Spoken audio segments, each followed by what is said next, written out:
Hi, I'm Mariam Gomez. I'm a photographer and a model coach, and I'm here with Stephen Green. Stephen is a creative entrepreneur from Kansas City.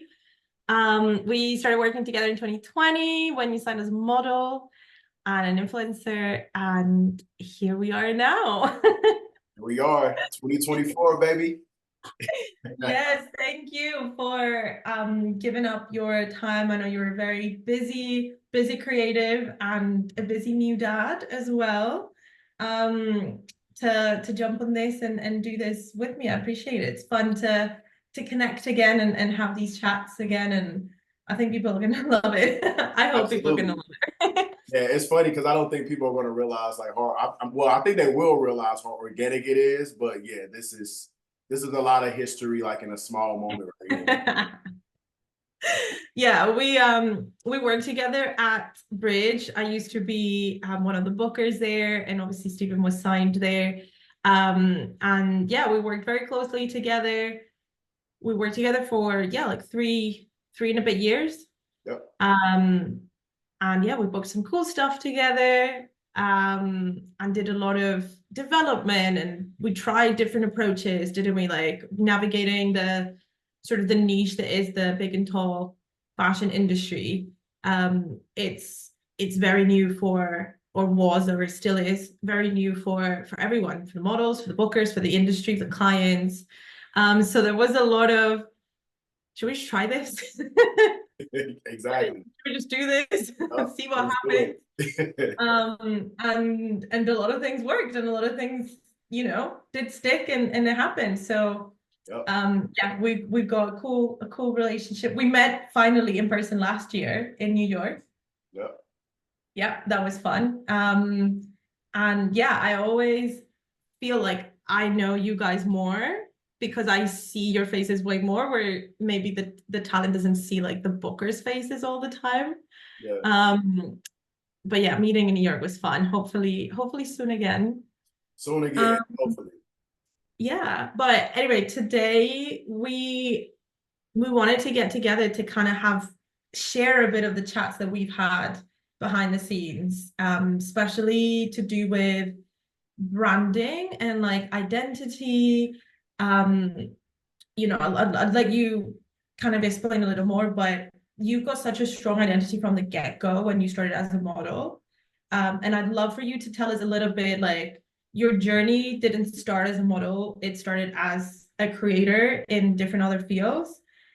Can you tell me or tell us like how that sort of helped you build the person that we recognize as Stephen Green, like the person you can Google and find all your Yeah, no, pictures. for sure, for sure. Yeah, so as you know, I started as a photographer, so I've been shooting for over 10 years now, so a little bit over a decade of doing photography work. I opened my photography studio in 2016, primarily focusing on editorial and commercial photography.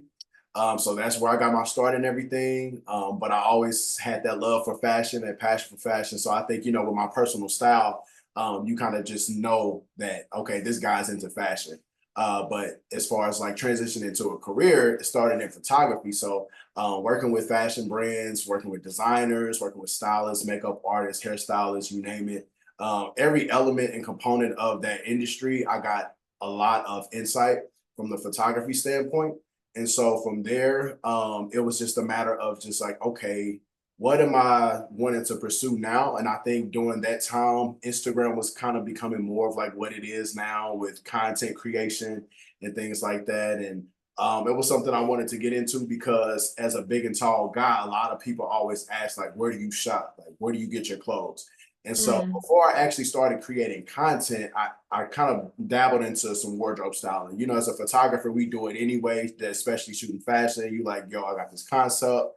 I want to shoot. So you go Yeah. pull clothes, and you have stylist friends that borrow pieces from, things like that. So you create the concept. So that was what I was doing. So I was in my bag. I was in my element, just wanted to really just create that upper echelon of fashion content with my photography. And so doing that, I got inspired to do it for myself and for other people and my clients and people that was around me. So I started to venture into wardrobe styling. And so that's when I decided to actually start styling people. So I started taking on clients, started advertising myself in the styling world. And so to advertise myself, I started using myself as like my muse. And so that's how I got into the element of creating content, because it's like, okay, I don't necessarily want to have to book a model for every shoot. And I don't want to have Mm, to, come up with clothes and try to do all these pulls and things like that for, different content that I wanted to yeah. produce. So it was like, okay, the easiest way to do this is to use myself. I have my own clothes, the sizing is already right. So it was just like an easy go-getter thing to do. So started shooting content from there, started getting the attention of talent producers, talent scouts, model Mm, agents, things like that, even clients directly with different brands. And so they begin to reach out, assuming that I modeled. I'm like, yo, I actually have never modeled in my life. But, it was one of those things to where it started to happen so frequently. I was like, I might shoot my shot at this. yeah. And so one random night, I decided to take my digitals the next morning in my studio, have my wife take them for me and get a couple shots. And then I put together, a little comp card, and then also, Mm, did my measurements. And I just started submitting randomly like 2 a.m. From there, that's when I entered into the modeling world. So really all of those components kind of just aided into me becoming this model. And then mm, from there, just cultivating the talent, the skill, with posing and lighting. I kind of already had experience in it from a photographer standpoint. So it was just a matter of like, okay, now you're a model, you need to practice and become more of a model, not just the mhm. comedian.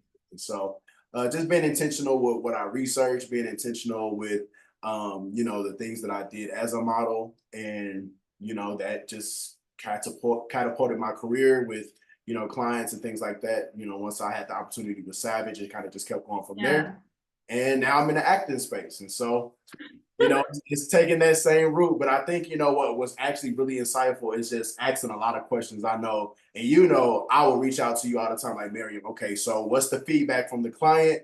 What are they saying? Is there anything I need to work on in particular? And you really help guide me in that aspect and in that light of like, okay, how do we develop this piece? Now you become a model, how do we Mm, develop, this is what the clients are saying. And so, yeah, I think I just wanted to pull that out because it was a very important piece, because it's like, hey, you're seeing both sides of it as the book mm. agent. You're like, okay, this is what clients are wanting, this is what they're saying.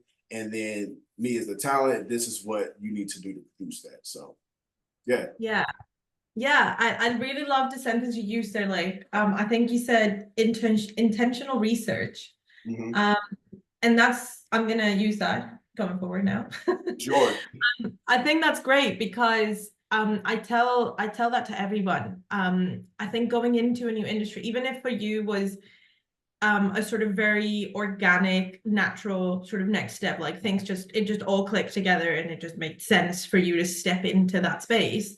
Um, it's still like so important to research the space from your new position. Like even if before you're already in the fashion space, you already know clients and stylists, and you're in the industry and actively working and moving forward in that industry. But when you change roles and you move into the modeling space, you have to research and you have to understand, like, what do clients want, like what do people my size look like for the clients that I want to work with, who are they booking, who are they not booking. It's like all that research that then is essential for you to be able to read all of that and translate that. And that is like an essential first step into building your own identity within that space. Like you can't build something in a space you don't know, you don't understand, or just kind of blindly trying to figure it out.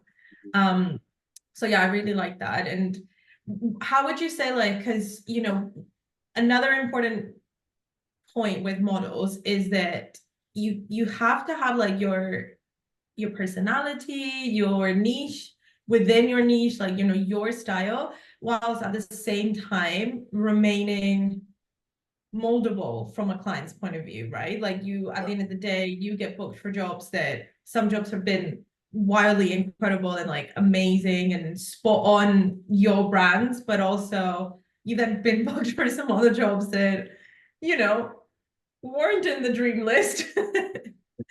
um, any advice like how to navigate that and have that clear separation between what's, yeah, you know, a Savage Fenty is clearly on brand for you, Mhm. compared to other brands and other opportunities that are maybe not so enticing from the brand point of view. Yeah, so a couple things. So first, to kind of piggyback off our last topic of just research, I think Mm-hmm. something that's very key with that is that, a lot of people always ask, like, where I get my confidence from. Of course, a lot of that is natural and it's just kind of just God given, but also it comes from knowing. And I think when you do intentional research, when you know what you're talking about, when you know what the client is expecting, when you know how to perform, that also gives you a reassurance and a confidence of how to show up. So just to kind of add to that, that research component was very important because it's like, okay, like you said, this client may be my ideal client, but then this client may not be. But at the end of the day, I'm hired to do the job, and so it takes a matter of, okay, who is this client? What is their style? What is their aesthetic? What is their vibe? And really digging into them a little bit, again, asking the right questions. What is it they're wanting? Mood boards help a lot, so you get a good visual representation of what that looks like on set. So that way, and then you can actually meet those expectations and still Mm-hmm. be you. And I think stepping into acting last year, I was able to actually realize that as like a nugget of part of what makes you a great actor is having that component of being yourself, but also the ability to be the character. And so I think when you are modeling, you're still the character for that client Mm-hmm. while being yourself. But it takes a balance of meeting the expectations while being yourself doing it. So I think, that's one of the things I just took to heart, to still be myself, show up, because obviously they booked me for me. But Yeah. also, they have a vision for themselves. And I want to be able to collaborate with them and to be able to meet that vision. So it was one of those things of just like, okay, balance you, balance vision, and it's a team effort. Yeah, and again, like I love what you said there about confidence. I could not agree more. It 100% comes from, it can come from a lot of places, but it 100% comes from doing research and literally feeling like you know the brief, like you know what, if you got this job tomorrow, you know what you're gonna show up and find there. Do you know what I mean? It's not, it's the uncertainty that makes us not feel Yep. confident. Yep. So yeah, that's like at the end of the day, like the role of the model is to translate the client's vision. Mhm. And at the end of the day, we cannot forget for one tiny millisecond, no matter how much we enjoy this and how fun and not fun this industry can be, Yep. the point of all of this is for that brand to sell product. Yep. Anything else is a delusion. Yep. Everyone needs to make money, and we all make money Yep. from a brand, a client, a company selling whatever they're selling. From any product, any service, even just like brand value, like whatever it is. Yep. But the end goal is for the company to sell whatever they sell. And your job as a model is to make sure that audience are buying it. So Yep. you're gonna have to like understand what the brand is, what the product is, and get into that space to be able to convey that idea that the brand wants the audience to read. And Yep. that's genuinely like the description of a successful model. And brands have all sorts of ways of monitoring that. Like ASOS will rotate their models and Mhm. try the same clothes in different models. And if they see that some models literally sell the products more than other models, Yeah. guess who's gonna get called back for next week? Yep. It's all it is. Like Yeah. it's not that much to do with looks. It's like very difficult to pinpoint. Obviously, you can have things that help you. You can fit the clothes better. You can, be easier. You're punctual. You're professional. Like there's a lot of things that you can do to give yourself a sort of extra in with the clients. But at the end of the day, if you sell the clothes on the website, Mhm. unless you did something really terrible on set, you're probably going to get called back again. Yeah, So it's just understanding the brief and being able to sell it, and that's what works. yeah. Um, and you know how to do that. um, yeah. So with your confidence, before we move on, because I want to touch on like a lot of things today and make the most of our time together. But with confidence, other than the research and obviously you've always been a confident person. Like, is there anything that I'm sure you get asked a lot with other men online, specifically other big and tall men, that you are a reference for them or inspo or whatever? What do you get asked the most confidence wise? Honestly, when it comes to confidence, where does it come from? That's like the number one question is how do you have so much confidence? And my biggest answer is always just reassurance of who I am. I think, I know who I am. I don't try to be anything that I'm not. And so I think the most radiating people are the people who are authentically themselves, even if it's not in the model space. I think, if you are like a gamer and that's just your vibe, your aesthetic, and you live in that, you just carry an energy Mm, about you that's, I just know who I am. And I think, that translate in every space. And especially as a yeah. model, if you know who you are, you can show up and you can be whoever the client wants you to be while also still being yourself. You know what I mean? So I think that's just one of those things where it's just like, I know who I am. I'm a spiritual person. So I always, I know who I am. So I'm always like, okay, God made me exactly how he intended me to be. So I know that. And it's one of those things that I'm just confident in, and it's a reassurance. And then Yeah. I do my research, I do my homework. And so Yeah. that's where, like you mentioned earlier in the conversation, that a lot of that confidence comes from doing my homework. Like, I know fashion. I know fashion. So when I show up, I know what the client is wanting, whether it's an e-com shoot, whether it's a high fashion shoot, couture, or whether it's just straight up product. I know how to show Mm, up because I've done my due diligence in those yeah. spaces to know, like, okay, this is how you should show up. And that's how I show up. Yeah. And I work with a lot of people that are new to like brand new and Yeah. come from other industries or just other places in general. So, um, one of the things is like just training your eye, not just on the modeling side, but literally like consume as much imagery as possible and like try to be really mindful with actually looking at the pictures and trying to define the differences between, even just pick one brand and like the Savage campaign is different to the ecom images on the website, which are different to the social media images, which are different to the shows, which are different to like Yeah. X, Y, and Z. There's so much, there's just different categories of work, even within one same brand. Yeah. So you need to know the differences so that you can be prepared. So if you get booked for an ecom show, even if it's for Savage, that's going to run differently than if you're booked for the catwalk show. It's Yeah. just a different job, just for the same brand. But knowing that difference is going to let you prepare differently, show up differently.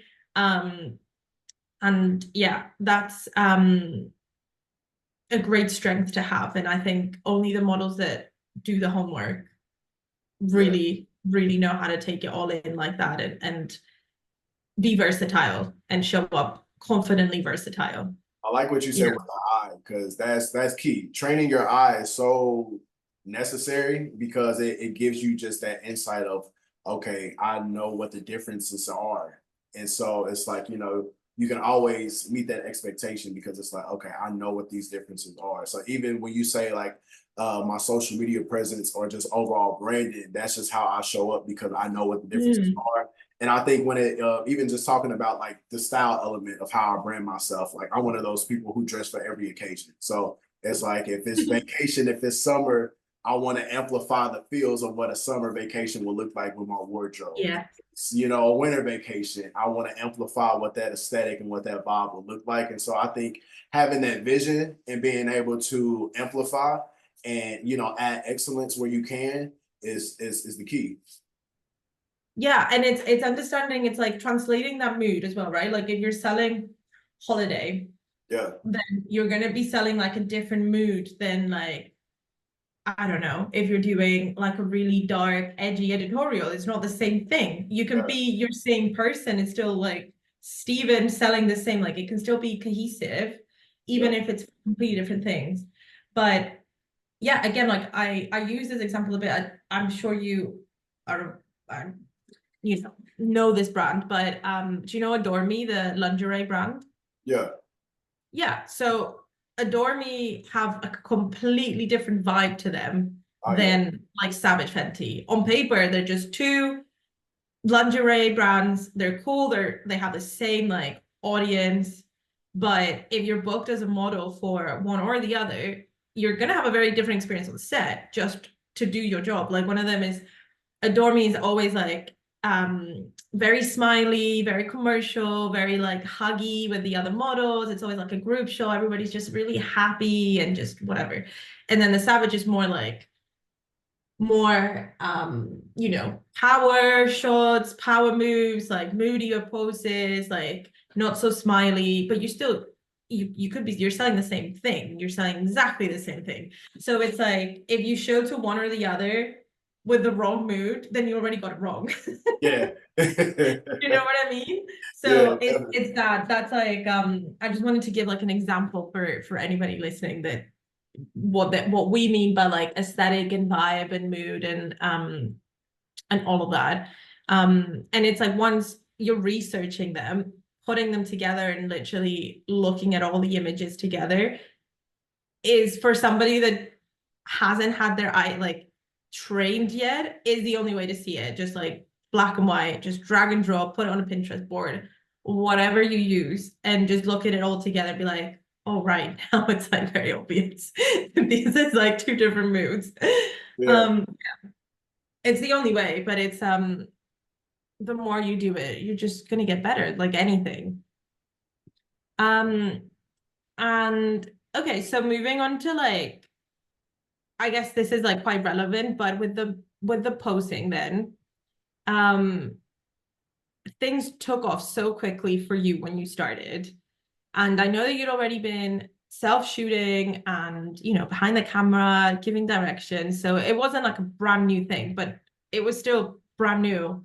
And it picked off really took off so quickly. Yeah. Um, how did you like get yourself up to speed there? Like, did you do anything? Did you just kind of flow with it? Like you said, like you just researched it and you just like absorbed it all in, like how or what did you do then, like posing wise?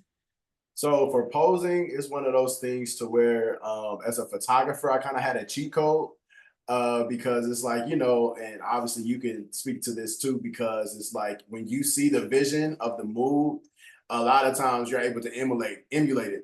As a photographer, you can just show the model simply by doing it yourself, and they can basically mimic you. So I think already kind of having that insight as a photographer kind of gave me a leg up, but then transitioning to being more consistently booked and being diversely booked, it was like, okay, so one Mm. of these is like we mentioned just now, you have your editorial, you have your commercial, you have your moody, and you have your basic and standard. So it was like actually learning discipline between the two. So it's like, okay, how do they want me to show up? So this is how I want Mm. to show up. And it's like, you still have your bag of tricks, but it's like only pulling out what's necessary for the space that you're in. And that's how I just utilize my posing. So definitely practice all the time, looked in the mirror, watch myself, go to the studios at the gym or wherever there's full body mirrors, you can see yourself, Hmm. take photos of yourself. I did that a lot, obviously with self shooting, to see kind of what angles work. Trust me, I deleted a lot of photos because they was bad. So I think trial and error is your best teacher when it comes to posing. But definitely Hmm. research for sure helped a lot.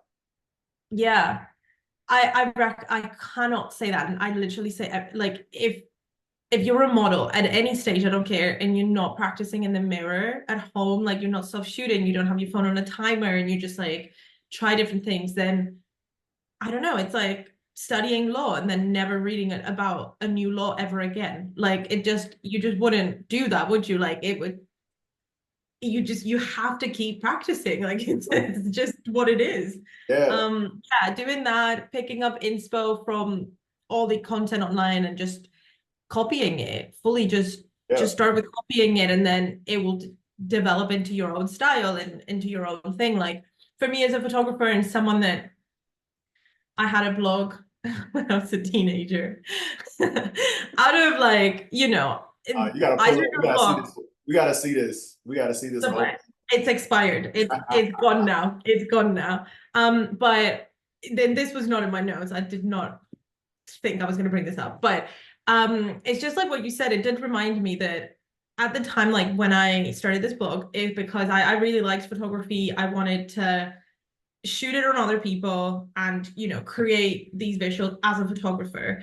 um More complicated than I thought to get people coming, as much as I wanted to shoot and things like Yeah. that. And I just started to just self shoot and take those pictures of myself and like recreate the mood boards and the stuff that I wanted to do. So I self shot a lot. I had my mom and my sister taking a lot of my pictures.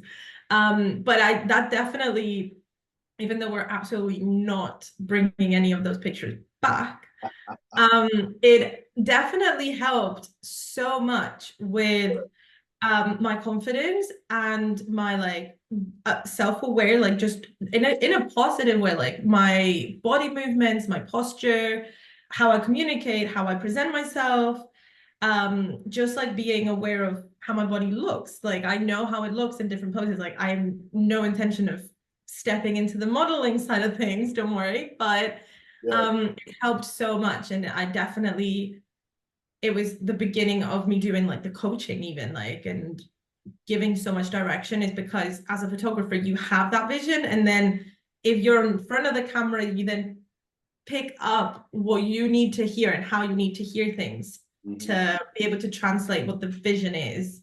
Yeah. So I think that as a photographer, someone that's creating, also really important to put yourself in those shoes too, and vice versa, because at the end of the day that's going to be like the most important relationship, like the model with the photographer. That's what creates it on the moment. So understanding more about each other's roles is never going to be a detrimental thing to the development of your career, Yeah. even if it's for fun, even if it's like, I don't know, just to take your self tapes or take Instagram content, or for nothing, or just for practice. But definitely like a powerful exercise to build that experience as well, and Oh that yeah. knowledge. I would recommend everybody take a photography course, class, whatever, to really like get the training of your eye on other people, Yeah. because it's so easy to replicate that for yourself. Yeah.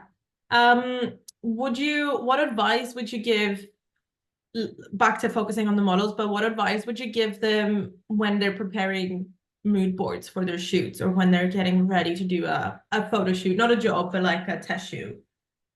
I would say really see, I guess, what it is that you need. And if you're starting from scratch, obviously doing the research and really digging into what really translates to you and what translates to the vision of the type of career you want to have.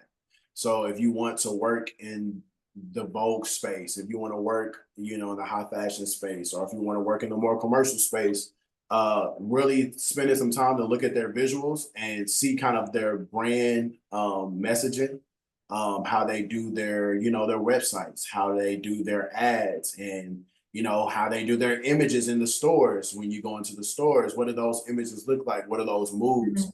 And if that's the space that you want to be in, that's what your book should look like. Your book should be easily an image that they could simply use or pull from your book, and it could translate to their content. It's just a matter Yeah. of, coming on for a campaign or coming on for a shoot for their econ. But definitely that would be my advice, and my approach to it is just doing that research of what the ideal client looks like, and then Mhm. how that looks for you. So like finding models who look like you, finding models who are brands who have like your size and or have your aesthetic that they may Yeah. use, and really just blending those two worlds. Yeah, I think that's great advice. I think for there's like so many routes, and like you are a testament of one of those, like, a different journey. Like I think nobody can predict like a straight line journey for any creative. It Yeah. just doesn't, like, I guess so many people ask me, as I'm sure you do too, like people kind of want to get like a 10-step list of like what to do to be a successful model. And they think that they just follow that. And each milestone is gonna be a successful moment. And it's like that doesn't work like that. Not at all. Forget it. Not even Forget close. it. Find something else. It's not gonna work like that. Um, for you, it picked up like super quick. It picked up in the middle of the pandemic, like in the most unexpected of times as Yeah. well. Yeah. Um, and that's something I'm really trying to hone in on people to manage their expectations of like, there's actually sun, there's been no sun coming into my living room. And I was like, what is that? It's just sun. Just the It's just sun. sun in England. It just looks weird. Um, no, so yeah, it's not a predictable career choice. It can be very successful at any point. And I guess the only thing to do is like keep working for that vision that you have, for the clients that you have, track everything, improve research. But it is really unpredictable. I tell people um, all the time, I'm like, yo, if you want a model, you're gonna hear no way more than you hear yes. mm, So just the mindset coming in, understand that there is no cookie cutter rule, there is no expectation of stardom. Like it doesn't happen that way at all. no. Were Yeah, you surprised when you booked? Because Savage would was that your first job? it was. No, it was. Well, I guess for the It was model, one of the first yeah, jobs. it was one of the first jobs. Yeah. Yeah.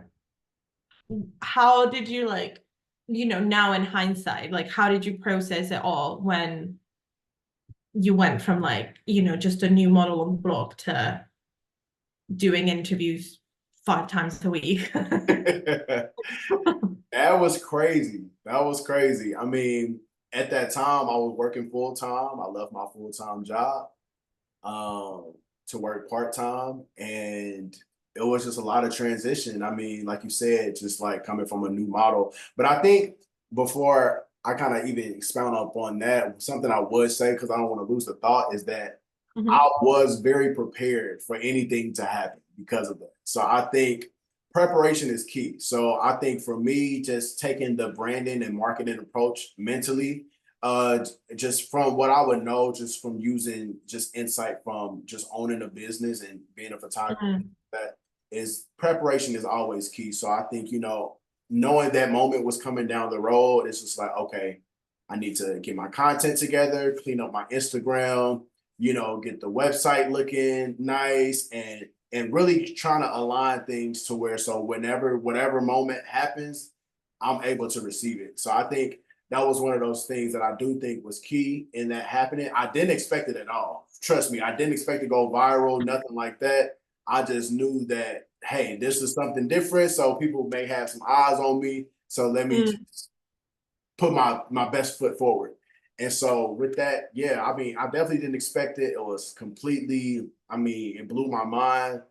Um, yeah.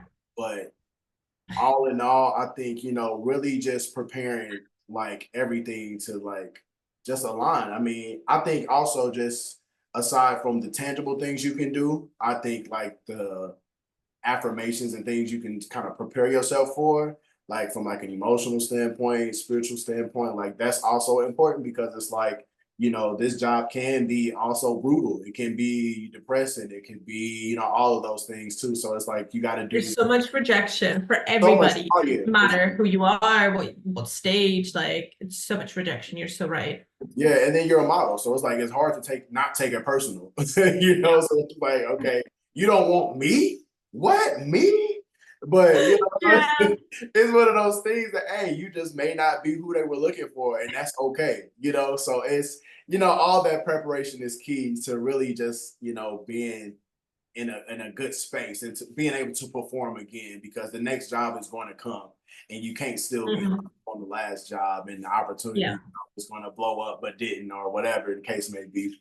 So yeah, I think that's such a nice point to make because the mental health of it, it's like, you get into this career and you don't know what the future is going to bring, what it's going to look like, but you want to make it as long term as possible, right? Like you yeah, don't want to just have like a one hit wonder, just book one job and then that's it. yeah, Like you want to make sure that you maximize it and that you make the most of the journey and that you make it as long term as a career choice as possible. Even now with like acting, like everything that you do is cohesive to that. Just yeah, because you're an actor doesn't mean you're a less successful model. It just means that you're diversifying. You yeah, are building that longevity, isn't it? And you're giving yourself the most chances of success, but also different experiences and like who knows hmm, what's going to work where and how it's all going to work out. But having that strong, like, I think you have to have a lot of self-love, and I think you have to have like a well-being sort of discipline approach in a sense. Like yeah, it has to be such a clear difference from the job to your personal person. Like who you are as a person is yeah, in reflection in the rejection or the no or the success that you get from this job yeah, because it's unrelated it's like you said, it's hard to separate, particularly when you're the model and it's like all based on your image, to simplify it, but like based on image, yeah, it's very difficult to take, and it's usually you don't just get a no, you get a series of no's.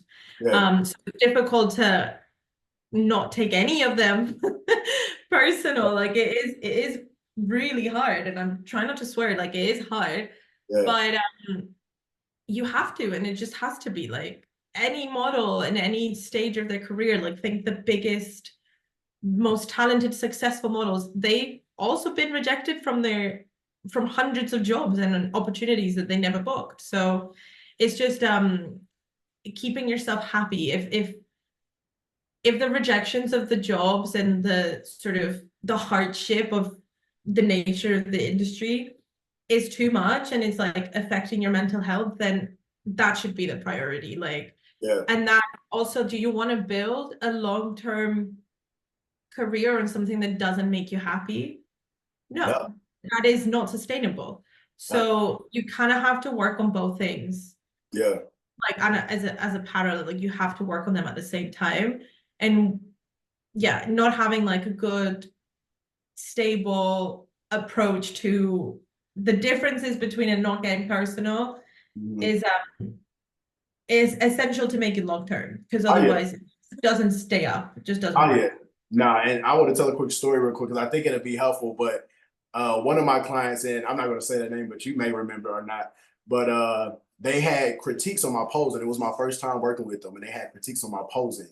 And um, I was like, okay, that's weird because usually my posing is good. Like every clients love my posing, and I actually at that moment like began to feel myself like taking it personal. I was like, you know what? Forget them.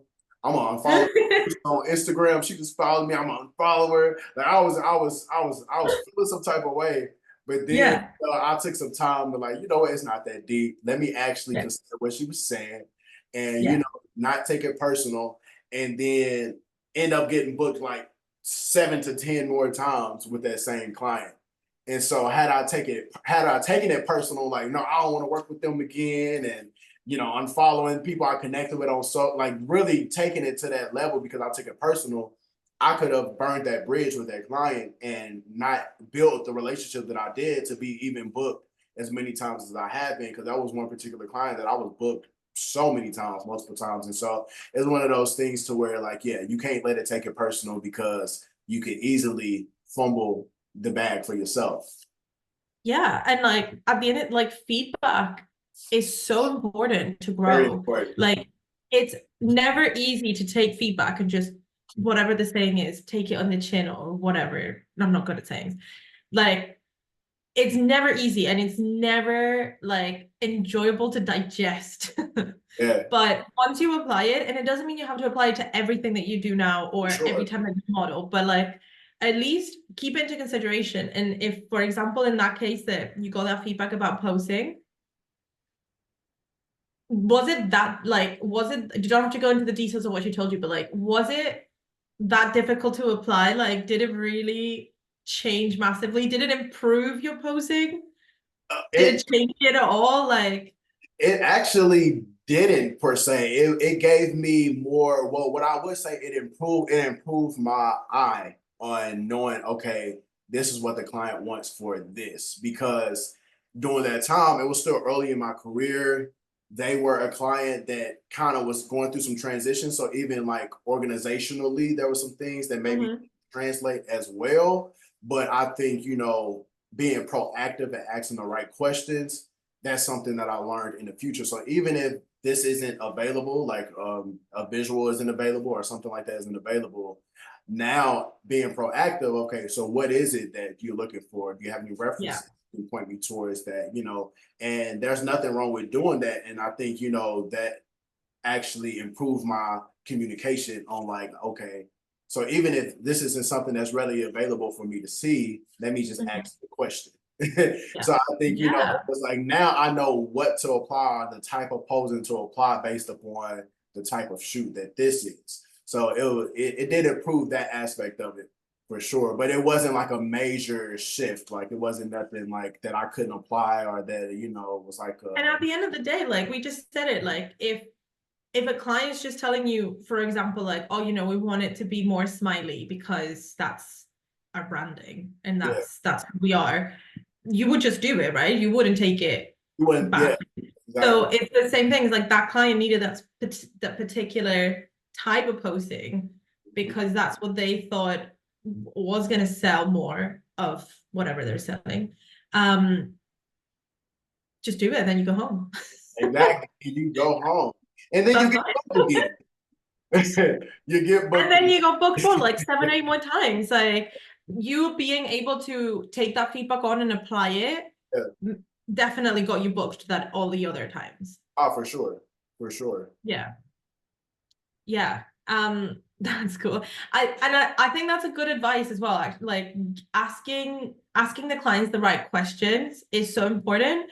And even you don't necessarily have to be like a new, unexperienced model, but if you're for whatever reason any percentage of unsure of what the client wants, or they've sent a brief but like you said something's missing, or the reference is like not everybody knows how to make very specific mood boards. Like I've seen mood boards that it's like, okay, yeah, this is lots of cool pictures put into Yeah. one page, But but there's like they're so inconsistent.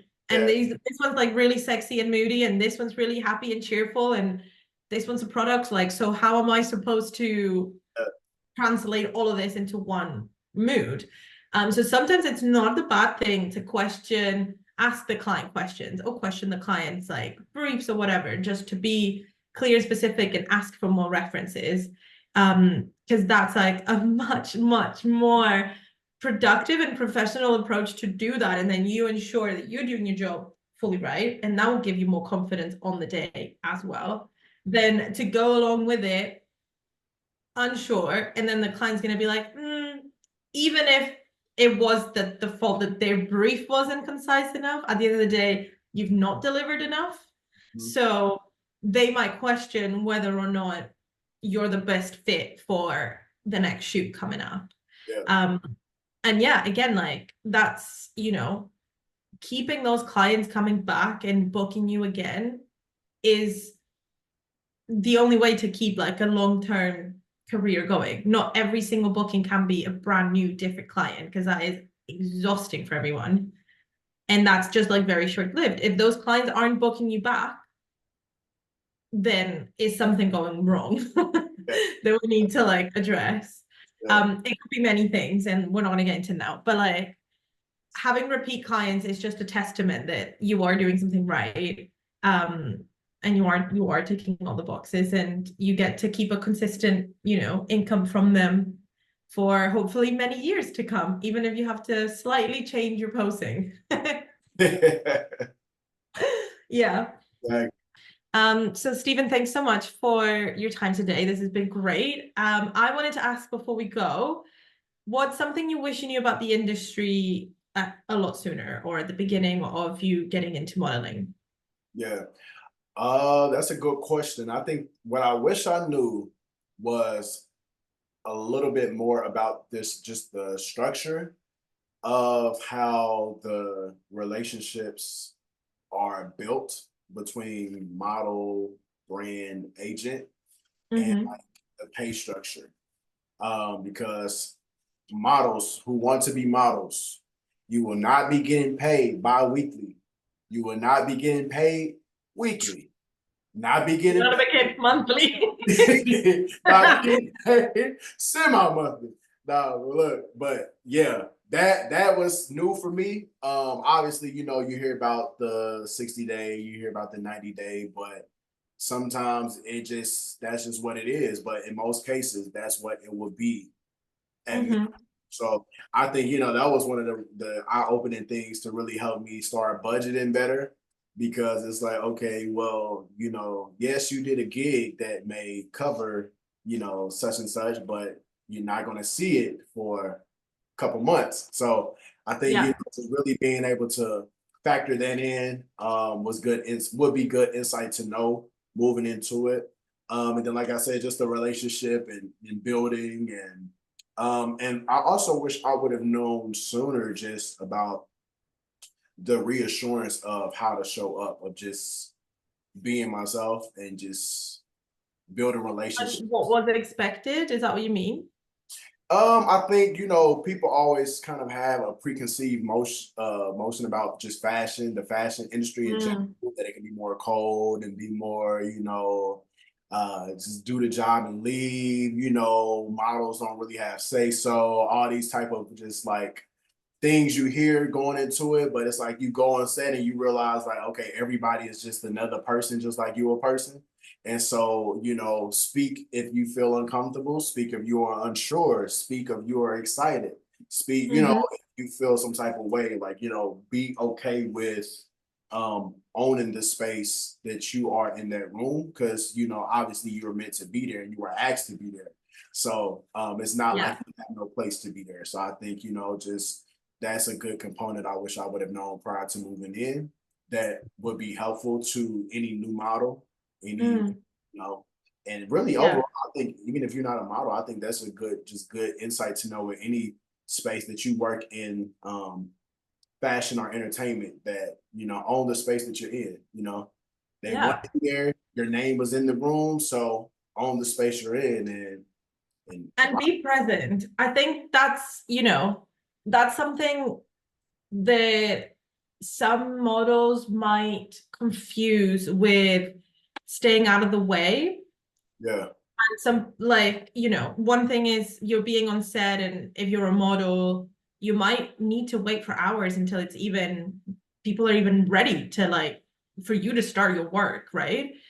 So it's like, what do you do with yourself for 2 3 hours while you just hang out in this big space where everybody's really busy and you don't want to, like, it's like, take a book, take your laptop, take your phone, do whatever, but still be mindful and be present, and make sure that you're constantly aware of, like, what's going on about around you, without interfering unless you're getting asked to be a part of it, without interfering. But never want to hear a client be like, I don't know what the model is, yeah, or I don't know if the model is ready or not, or, oh, I've asked the model to come over but they're not ready yet, or whatever. It's like, that's unacceptable. You yeah, have to be like, take whatever with you to keep you entertained if you have to, but always be mindful and be respectful that there's usually a lot of people around you working really hard. You yeah, can't just be like on a laptop with headphones on pretending that you're on the sofa at home. You yeah, have to still be present and be like ready to go, and all of those things. And I think people misconstrue that with like, oh, but I'm going to be in the way, or they don't need me, I'm just waiting. It's like, yeah, yeah. you're getting paid a really nice rate to be waiting. The least you can do is like be ready waiting. Ready. Yep. And You're on that's one thing standby. You're not chilling. You're on yeah, standby. You're waiting. That's yeah, all it is. And yeah, there's as a booker, you hear that feedback every now and again that yeah. So yeah. that's a good to remember for sure. I tell people all the time, like especially campaigns, which are more of like the bigger type of shoots anyway for a model, where you get those kind of like maybe store placements and things like that. Mm. Um, it's a lot of hurry up and wait. So, Yeah, that's it. it is a Yeah. rush, but you realize, it's a rush, but you're actually waiting majority of the time you're there. But like you Mm. said, just being present, asking, hey, where we, building relationships while you're waiting and then seeing, okay, Yeah. what's going on? And then you find out, oh, one of the lights blew out or, so it's like you're aware of all of these things. So you're not on the phone calling somebody outside and you're supposed to be on set in like 5 minutes. Yeah. So just knowing Yeah. these things are happening, you got to have a sense of awareness and being present, like you said, to know that.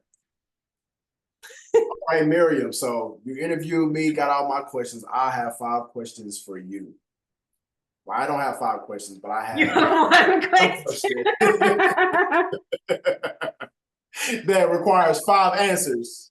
So we're gonna do it like that. One question, 5 answers. Give me top 5 things that you recommend for models. Top 5 pieces of advice, pieces of things that they should know. Right. Okay, so first, do your research. We've delved into this like earlier in the conversation, but it's so important. Research other models that look like you, brands that work with people that look like you, brands that you want to align with, agencies in your area. Research as much as you can. There is so much online. Um, yeah, research. Another one is financial stability. So many people get into this thinking that there's big jobs out there and they're just going to book one of those and just, I don't know, shoot off into the sunset. Like it's just not going to be like that. So please don't quit your job. Please don't. Definitely, like the ideal scenario for someone that is already working as a model is to have a secondary part-time job, because you can be a hugely successful model. You can make a big income from it yearly, but you might only work a handful of times or a few times a month. It's not going to take up every single day, like Monday to Friday, every week. And what we were chatting about before with paying terms and, clients are owing you money and things, like it is the smartest, safest way to have another safe secondary income that you can pay your bills, you can never miss your rent or whatever, whilst you build this up to the point where you are financially secure. um what else? Working on your confidence, your posing, and like your self love and the relationship that you have with yourself. We said like it's a tough industry. There's a lot of rejection at times. It's also exciting, and you get to meet all these amazing people and do all these great things, but it can be tough and it can be quite roller coastery.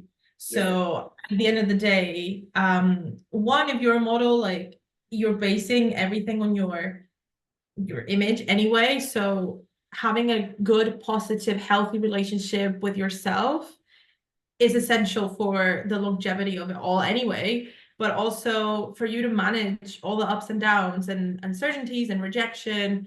And even in order to enjoy the good parts even more, if you work with that relationship with yourself, that's gonna be a huge change in how you experience everything else. So yeah, definitely work on that. And even if you're not a model and not wanting to be a model, just the relationship you have with yourself, physical, like your body, your image, and also your internally, it's just going to shift the experience of life. So working on that and making sure that you're the best version of yourself for yourself is,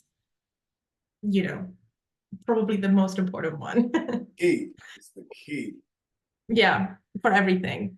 Yeah. Um, what else? That's three, I think. Oh, community. Community is so important. So important. Yeah. Um, Instagram, social media, TikTok, if you are younger than me, just find your community and ask them questions. Like models, I'm Yeah. sure how many big and tall models, how many men have you had get in touch with you, probably asking you very similar questions, because everybody wants to have comfort in like other people's experiences, shared experiences, and learning through other people's knowledge, so, and their journeys.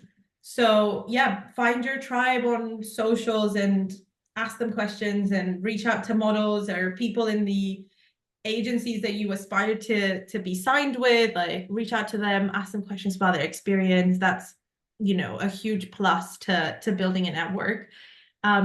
And then the same with photographers, makeup artists, designers, brands in general. Like, we live in a space where literally you can just message them, and a lot of them are not going to reply, but you just keep messaging them. And you will find like not just like opportunities, but also, yeah, community and a lot of strength and confidence is going to come from that, and just make, again, the whole experience so much more enjoyable when you can share it like that. Yeah. Yeah, was that five? Felt like Yeah, five. I don't know. If it wasn't five, work on your posing. Yeah. Absolutely work on your posing. Take pictures, like, don't feel embarrassed, or, if you're too embarrassed to take, I don't know, selfies out and about in the streets, then how are you going to stand in a studio with 50 All right. people looking at you through Looking like at you. screen? Yes. Yeah, everyone's dressed in black looking at you like this when you're like, I don't know, In in your underwear. underwear. Right? And everybody's looking at like screens pointing things out that need to change. Like, it's wild how, so, you gotta work on that. Like, that comes from your confidence, but also put yourself in those situations. Even if you don't use the content for it, it can go straight in the bin. But go outside, do a self shoot, take, post on Instagram, whatever content it is you really want to post, put yourself out there. And that will take you so much further than just waiting for things to come to you. Yeah. And again, who cares what other people's things? Just do it for yourself and do what you like and do it how you like. And people will align with that. And you'll find your brands, your clients, like your community. I do really think there is a space for nearly everyone in the industry. Yeah. And it's just about how you show that, and how you show yourself, and how you present yourself, you network, you build it all together. So yeah, just be unapologetically yourself, and opportunities will align with that. Uh, I think that last line there is the one. Being apologetically yourself will align you with everything in every room you're supposed to be. I'm full of knowledge. Or the book of Mariam, the book of Mariam. Like, when is the ebook dropping? Like, what's up? We're gonna start with these video podcasts apparently. So let's see the video. The book can come some other time. But thank you so much for just jumping on here and doing this with me. This is me trying to put myself in different spaces to align with people, to share, my experiences working with you, your experience working with me. And yeah, this is me doing what I preach to other people to do, because I know that it works. And Yeah. thanks for sharing that with me, for being here, for putting up with me thinking out loud most of the time. It's all good. Look, hey, I'm happy to be a part of the journey. Wherever you need me, just let me know. Hit me up. You know, I got you. Thank you. Likewise. Deal. No, thank you for having me. It's a pleasure. You already know. Call me when you leave me. Excited for this journey and onward and upward.